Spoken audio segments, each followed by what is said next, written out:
आज हम लोग बात करने वाले हैं स्ट्रक्चर ऑफ स्पर्म सेल के बारे में, यानी कि स्पर्म सेल का स्ट्रक्चर जो है वो किस तरीके का होगा वो आज हम लोग इस वीडियो के अंदर में देखेंगे। ठीक है, तो सबसे पहले अगर हम लोग स्ट्रक्चर से शुरुआत कर लें यहाँ पर कि स्पर्म सेल जो होता है, स्पर्म सेल हमने बना लिया था, हमने देख लिया था कि स्पर्म सेल जो है वो किस तरीके से स्पर्मेटोजेनेसिस हमने देखा था कि जो स्पर्मेटोगोनिया होंगे वो किस तरीके से डिवाइड करके और फिर अल्टीमेटली वो स्पर्मेटोजोआ या फिर स्पर्म सेल का फॉर्मेशन करते हैं।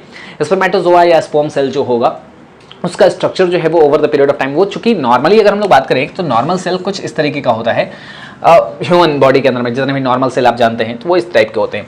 लेकिन अगर हम लोग बात करें कि स्पर्म सेल जो होगा तो स्पर्म सेल का जो स्ट्रक्चर होता है वो कुछ अलग तरीके का देखने को मिलता है। तो आखिर ये जो सेल है वो किस तरीके से इलोंगेटेड स्ट्रक्चर में वो कन्वर्ट हो जाता है। आपको यहाँ पर डायग्राम नजर आ रहा होगा कि ये इस टाइप का जो शेप है, एनसीईआरटी के अंदर में ये डायग्राम आपको बनना हुआ मिल जाएगा। तो ये जो डायग्राम है एनसीईआरटी के अंदर में जो दिया हुआ है स्पर्म सेल का, आखिर ये जो स्पर्म सेल होता है, मतलब इनिशियली जो ऐसे सेल होंगे वो इस टाइप के स्पर्म सेल के अंदर में किस तरीके से कन्वर्ट हो जाएंगे, कैसे कन्वर्ट होंगे, उसकी बात हम लोग यहाँ पर नहीं करने वाले हैं। मतलब ये over the period of time क्या हो जाता है कि स्पर्मेटोगोनिया से जब स्पर्म सेल बनते हैं तो यहाँ से ये इस टाइप के स्पर्म सेल के अंदर में कन्वर्ट होते हैं। इस प्रोसेस को बोलते हैं स्पर्मेटोजेनेसिस। और स्पर्मेटोजेनेसिस के बाद जब इस टाइप के सेल में कन्वर्ट होंगे तो उसमें कौन कौन सी चीज़ें होती हैं, क्या कुछ सारी बातें जो होंगी, जितने भी सेल के अंदर में, नॉर्मल सेल के अंदर में जो आप देखते हैं कि माइटोकॉन्ड्रिया होता है ना, सेंट्रियोल पेयर्स वगैरह होते हैं, तो क्या वो सारी चीज़ें भी स्पर्म सेल के अंदर में प्रेजेंट होती हैं, उन्हीं की बात हम लोग यहाँ पर आगे करने वाले हैं। अगर एक रफ आइडिया लिया जाए तो यहाँ पर स्पर्म सेल के अंदर में क्या कुछ चीज़ें होंगी, तो ये कुछ इस तरीके का जो सेल है स्पर्म सेल वो नज़र आता है। इस तरीके के होते हैं ये स्पर्म सेल्स, जहाँ पर अंदर में आपको कुछ एक चीज़ें देखने को मिल जाएंगी। जैसे यहाँ पर एक लार्ज न्यूक्लियस जो है वो प्रेजेंट रहता है। यहाँ पर यूँ ये जो पोर्शन है, ये जो ब्लू कलर में मैंने शो कर रखा है, ये आपका न्यूक्लियस होगा। ये हेड वाले पोर्शन की बात हो रही है। यहाँ पर कौन कौन से पार्ट में ये डिवाइडेड होता है हम उसकी बात आगे करेंगे। और यहाँ पर इसी न्यूक्लियस के जस्ट पहले आगे वाले पोर्शन के अंदर में यहाँ पर कुछ इस तरीके से स्ट्रक्चर प्रेजेंट होता है। और यहाँ एक फ्लूइड भरा हुआ होगा जिसको हम ये एक्रोसोमल फ्लूइड कहते हैं। लाइसोसोम की जैसा ही ये स्ट्रक्चर होता है, लाइसोसोम के इक्विवेलेंट ही यहाँ पर ये फ्लूइड प्रेजेंट होता है। लाइसोसोम आपने पढ़ा होगा, और लाइसोसोम के अंदर में जो होते हैं वो उसकी प्रॉपर्टी होती है लाइसोसोम की वो किसी दूसरे सब्सटेंस को डिसॉल्व कर सकता है, डाइजेस्ट कर सकता है। तो सेम चीज़ें यहाँ पर भी आपको देखने को मिलेंगी। अब यहाँ पर क्या कुछ चीज़ें हैं, तो सबसे पहले ये जो पूरा का पूरा पोर्शन होता है इसको हम लोग कहते हैं हेड। ये होता है सबसे पहला पार्ट स्पर्म सेल के अंदर में। फिर यहाँ पर दूसरा पार्ट आता है, ये जो एक छोटा सा पोर्शन यहाँ पर ये जो आपको नज़र आता है, ये होता है नेक। नेक के अंदर में सेंट्रियोल पेयर्स प्रेजेंट होते हैं। यहाँ पर अभी सेंट्रियोल पेयर्स की हम लोग बात करेंगे। फिर होता है मिडिल पीस, थर्ड हम लोग बात कर रहे हैं मिडिल पीस की। और फिर उसके बाद ये जो पूरा का पूरा पोर्शन होगा ये हो जाता है फोर्थ पार्ट, टेल। तो यहाँ पर स्पर्म सेल जो होते हैं वो 4 पार्ट के अंदर में डिवाइडेड होते हैं, head, neck, middle piece and tail. Head के अंदर में कौन कौन सी चीज़ें प्रेजेंट होंगी, तो हेड में सबसे पहले प्रेजेंट होता है एक्रोसोम। एक्रोसोम के बाद जो चीज़ प्रेजेंट होती है उसको हम लोग कहते हैं न्यूक्लियस। ठीक है, न्यूक्लियस के बाद यहाँ पर ये दोनों चीज़ें जो होती हैं वो हेड वाले रीजन के अंदर में प्रेजेंट होंगी। एक्रोसोम का क्या फंक्शन हो जाएगा, तो एक्रोसोम जो होता है ये एक हाइड्रोलाइटिक एंजाइम होता है। इसके अंदर में हेड वाले पोर्शन में सबसे आगे में एक्रोसोम जो होता है वो हाइड्रोलाइटिक एंजाइम अपने साथ कैरी करता है।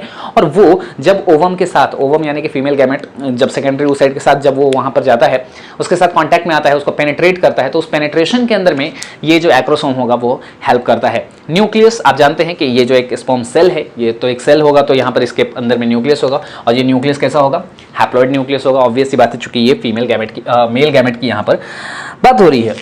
उसके बाद यहाँ पर हम लोग बात कर लेते हैं कि यहाँ पर एक सेंट्रियोल पेयर प्रेजेंट होते हैं। ये सेंट्रियोल पेयर जो होता है ये दरअसल डिवीज़न में हेल्प करते हैं। ये नेक वाले रीजन के अंदर में यहाँ पर एक सेंट्रियोल पेयर प्रेजेंट रहेगा। ये सेंट्रियोल पेयर जो होते हैं वो क्या करते हैं कि सेल जब एक बार ये स्पर्म सेल जब वो पेनिट्रेट कर देगा सेकेंडरी ओसाइट को, ओवम को, तो वहाँ पर पेनिट्रेट करने के बाद उस जाइगोट का फॉर्मेशन हो जाता है और उस जाइगोट के अंदर में जो डिवीजन होगा उस डिवीजन को इंड्यूस करने का काम जो होता है वो इस सेंट्रियोल पेयर का होता है। ठीक है, 11th क्लास में भी आपने सेल डिवीजन जो चैप्टर पढ़ा होगा तो वहाँ पर आपने देखा होगा कि सेंट्रियोल पेयर होते हैं न्यूक्लियस के दोनों साइड में 2 पोल पर, और उसी की वजह से वहाँ से स्पिंडल फाइबर जुड़ा हुआ होता है और वो दोनों स्पिंडल फाइबर की मतलब हेल्प से क्रोमोसोम को पुल करने का काम करते हैं, डिवीजन कराने में हेल्प करते हैं। तो यही वो सेंट्रियोल पेयर है जो कि नेक वाले रीजन के अंदर में प्रेजेंट होगा। उसके बाद यहाँ पर अगर हम लोग बात कर लें कि और क्या कुछ चीज़ें यहाँ पर प्रेजेंट होती हैं, तो यहाँ पर प्रेजेंट होता है माइटोकॉन्ड्रिया। माइटोकॉन्ड्रिया जो होगा वो इस मिडिल पीस वाले रीजन में प्रेजेंट रहता है, और माइटोकॉन्ड्रिया अगर यहाँ पर मिडिल पीस में प्रेजेंट है तो आपको आइडिया लग गया होगा कि ये क्या काम करते होंगे। तो इसको पावर चैम्बर भी बोला करते हैं हम लोग। पावर चैम्बर होता है, ये होता है माइटोकॉन्ड्रिया, और माइटोकॉन्ड्रिया का फंक्शन आपने पढ़ा है कि माइटोकॉन्ड्रिया का फंक्शन जो होता है वो पावर चैम्बर जो होता है, ये पावर चैम्बर होते हैं, यानी कि ये एनर्जी प्रोवाइड करने का काम करते हैं ताकि जो स्पर्म सेल है वो आसानी से स्विम कर सके। ठीक है, स्पर्म सेल जो होते हैं वो स्विम करते हुए जाते हैं, ट्रैवल करते हैं, और ट्रैवल करते हुए वो उनको पहुंचना होता है फीमेल गैमेट तक। तो ये चीज़ें यहाँ पर हमको देखने को मिल जाती हैं। और उसके बाद यहाँ पर अंदर में ये जो बिल्कुल लास्ट वाला जो पोर्शन होता है ये होता है अपना स्पर्म सेल का टेल। ठीक है, तो ये टेल वाला रीजन है। तो इस टेल वाले रीजन के अंदर में इसकी सबसे लेंथ सबसे ज़्यादा होती है। टेल जो होता है वो सबसे लॉन्गेस्ट पार्ट होता है पूरे स्पर्म सेल का। और यहाँ पर इस तरीके से ये जो चीज़ें हैं, ये जो स्ट्रक्चर है हमको देखने को मिल जाता है। आई होप आपको बात समझ में आ गई होगी। तो बहुत ही सिंपल सा डायग्राम होता है यहाँ पर स्पर्म सेल का, एनसीईआरटी के अंदर में आपको बना हुआ है। ठीक है, head, neck, middle piece and tail, 4 part में होगा। क्या काम होता है हेड का? तो हेड के अंदर में 2 चीज़ें होती हैं, एक्रोसोम एंड न्यूक्लियस। न्यूक्लियस के अंदर में जेनेटिक मटेरियल होता है और एक्रोसोम की जहाँ तक बात कर ले तो एक्रोसोम जो होगा उसके अंदर में हाइड्रोलाइटिक एंजाइम भरे हुए होते हैं जो कि हेल्प करते हैं in the penetration of secondary oocyte और फीमेल गैमेट। नेक वाले रीजन के अंदर में एक सेंट्रियोल पेयर प्रेजेंट होता है। ये सेंट्रियोल पेयर क्या काम करते हैं? It helps in division of the zygote. ठीक है, ये जाइगोट के अंदर में डिवीजन कराने के लिए रिस्पॉन्सिबल होते हैं, डिवीजन में हेल्प करते हैं। उसके बाद यहाँ पर आ जाता है मिडिल पीस, और मिडिल पीस जो होता है इसको एनर्जी चैम्बर बोलते हैं, क्योंकि इसके अंदर में माइटोकॉन्ड्रिया भरे हुए होते हैं and it provides energy for the movement, for the swimming of sperm. Sperm को स्विम करने के लिए यहाँ पर माइटोकॉन्ड्रिया बहुत सारे भरे हुए होते हैं जो कि एनर्जी प्रोवाइड करने का काम करते हैं। और उसके बाद हो जाता है टेल। टेल जो होगा वो स्विमिंग के अंदर में हेल्प करता है। ये सारी चीज़ें जो है वो आपको एक स्पर्म सेल के स्ट्रक्चर के अंदर में देखने को मिलेंगी। ठीक है, ये चीज़ें जो हैं वो आपको समझ में आ गई होंगी। आप इसे जल्दी से एक बार इस डायग्राम को नोट डाउन कर लेंगे और उसके बाद हम लोग इन्हीं सभी पॉइंट्स को बारी बारी से लिख लेंगे।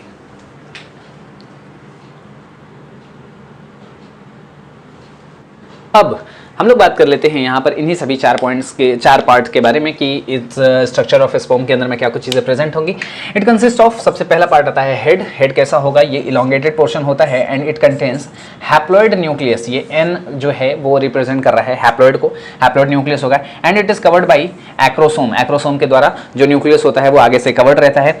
And acrosome contains enzyme that helps in fertilization. और एक्रोसोम जो होते हैं वो उसके अंदर में कुछ ऐसे एंजाइम होते हैं जो कि फर्टिलाइजेशन में हेल्प करते हैं। फर्टिलाइजेशन में हेल्प करने का मतलब क्या? ये पेनिट्रेशन में हेल्प करते हैं। फर्टिलाइजेशन या फिर हम लोग क्या बोल सकते हैं?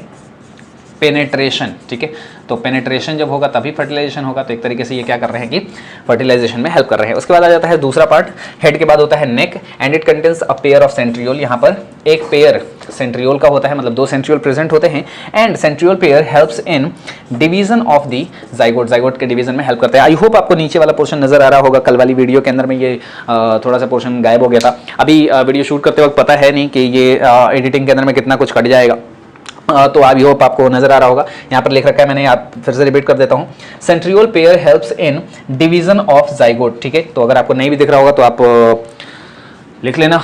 ठीक है, उसके बाद आ जाता है थर्ड पार्ट अपना मिडिल पीस, और मिडिल पीस के अंदर में इट कंटेन्स माइटोकॉन्ड्रिया। यहाँ पर माइटोकॉन्ड्रिया होता है and hence it is also known as energy chamber. इसी वजह से इसको एनर्जी चैम्बर भी हम लोग नाम देते हैं। It gives energy for the movement of tail. और ये क्या करता है कि टेल के मूवमेंट के लिए एनर्जी प्रोवाइड करने का काम करता है मिडिल पीस। चूंकि एनर्जी प्रोवाइड कर रहा है तो मूवमेंट ऑफ टेल में हेल्प करेगा, और माइटोकॉन्ड्रिया इसके अंदर में प्रेजेंट होते ही हैं। उसके बाद आ जाता है यहाँ पर चौथा पार्ट टेल, और ये जो होता है वो पूरे स्पर्म सेल का सबसे लॉन्गेस्ट पार्ट होता है, सबसे बड़ा पोर्शन होता है। इवन 80% पार्ट जो होता है वो टेल का ही बना हुआ होता है, और सिर्फ 20% जो पार्ट होता है वो सिर्फ जो बाकी ये 3 पार्ट से मिलकर बना हुआ होता है। और टेल जो होगा वो क्या करेगा? It helps in swimming of sperm. Sperm cell जो होते हैं वो स्विम करते हैं और स्विम करके पहुंच जाते हैं सेकेंडरी oocyte तक, फीमेल गैमेट तक।